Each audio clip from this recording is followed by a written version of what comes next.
Hello, welcome to my unboxing video.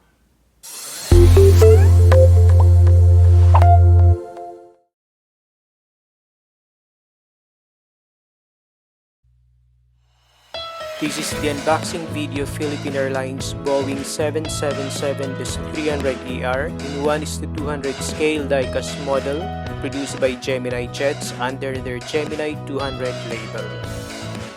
This is the top view of the box, so let's proceed to look on the four sides, including the back portion of the box.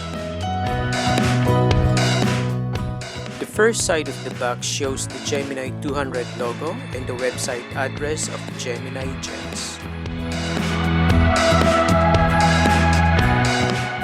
The second side of the box contains Gemini 200 logo, 1:200 scale diecast model, an image of the aircraft, Boeing 777-300ER, and the item number G2 PAL394.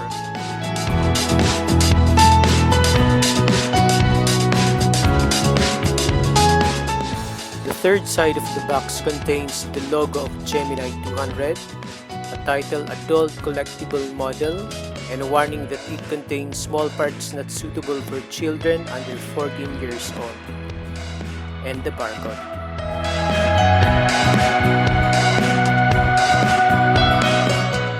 The fourth side of the box contains Gemini 200 logo, 1:200 scale diecast model, an image of the aircraft, Boeing 777-300ER, and the item number G2 PAL394.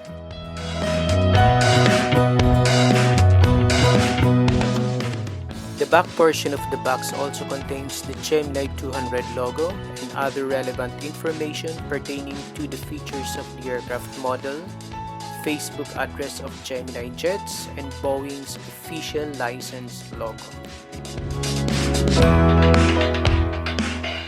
So let's proceed and open the box.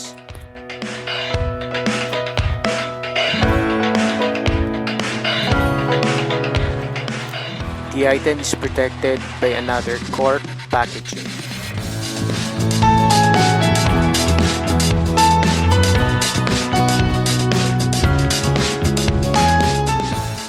The packing includes the aircraft, the display stand, and the sets of landing gears.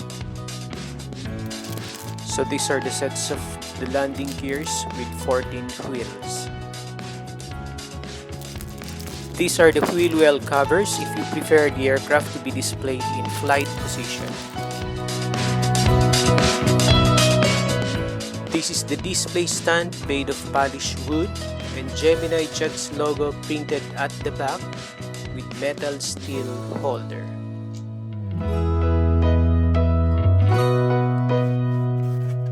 So let's proceed to review the aircraft. This is the front port view of the aircraft, the left forward view of the aircraft. This is the left port side view of the aircraft, the left rear view of the aircraft, the rear port view of the aircraft, the right rear view of the aircraft, the right port side view of the aircraft. This is the right forward view of the aircraft.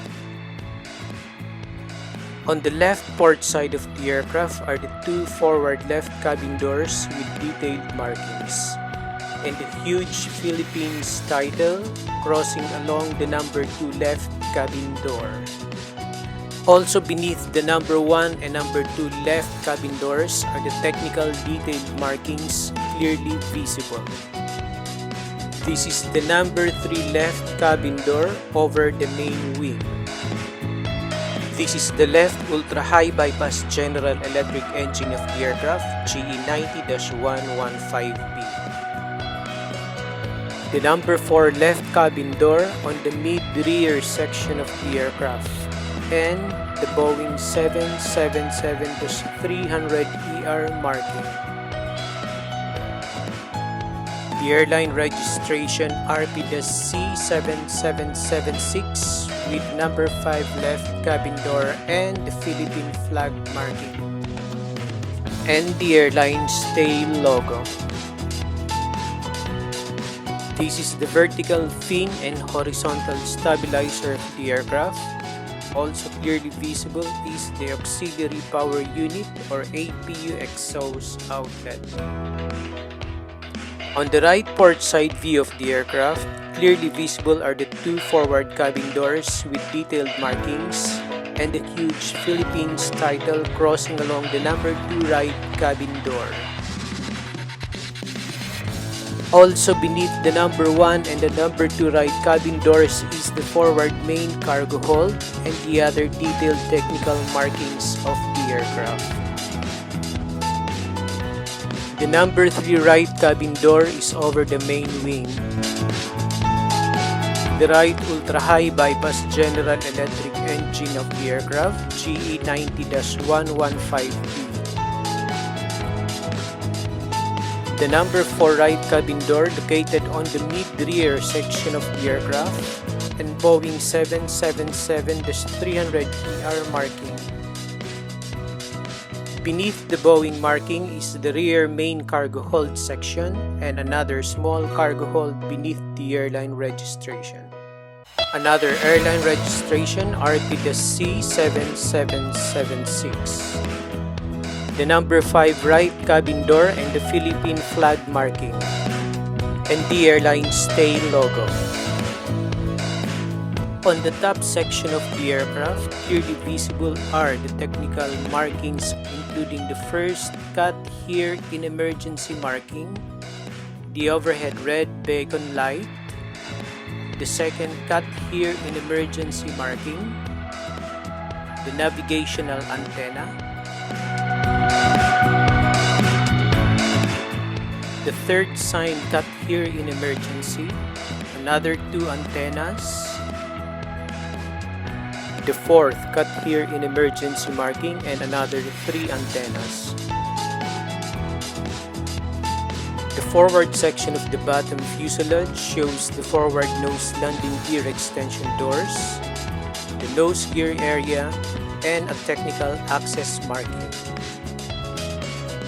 The bottom section of the aircraft is also painted in aircraft gray with all the detailed technical markings clearly visible. The center belly section also shows the 2 air intake panels, antenna, Gemini Jets logo, red beacon navigational light, hole for the display stand, 2 panels, main landing gear bay doors, and a center belly antenna. Another antenna, discharger, technical access marking, and the tail bumper are also clearly visible. On top of the main wings are the 2 overwing emergency step markings beneath left cabin door number 3 and right cabin door number 3. Also clearly visible are the nose step markings. The black parallel line marking. The top left main wing is painted in sky gray color.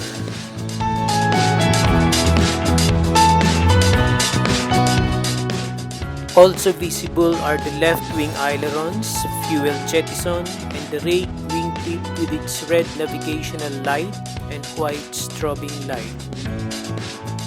The right main wing is also painted in sky gray color with a black parallel line marking, nose step markings, and ailerons clearly visible. The airline registration RP the C7776. The right wing fuel jettison pipe and the right wing tip with a green navigational light and white strobing light.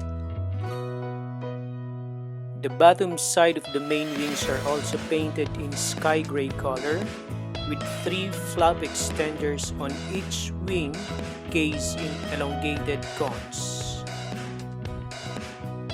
and the left bottom main wing containing the airline registration RP-C7776. Both engines are painted with white nozzles and sky gray pylons. The fan blades are rotating. The wheels are rolling.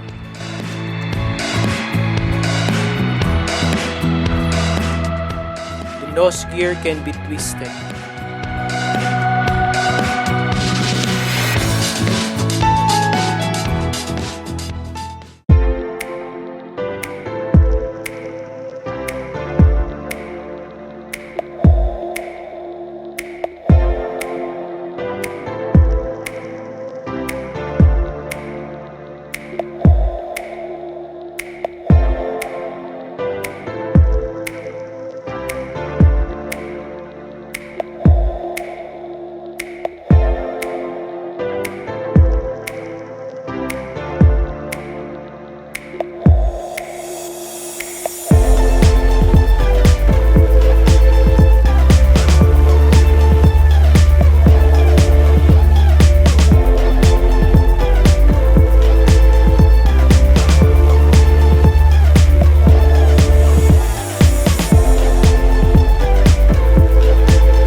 I hope you enjoyed the video.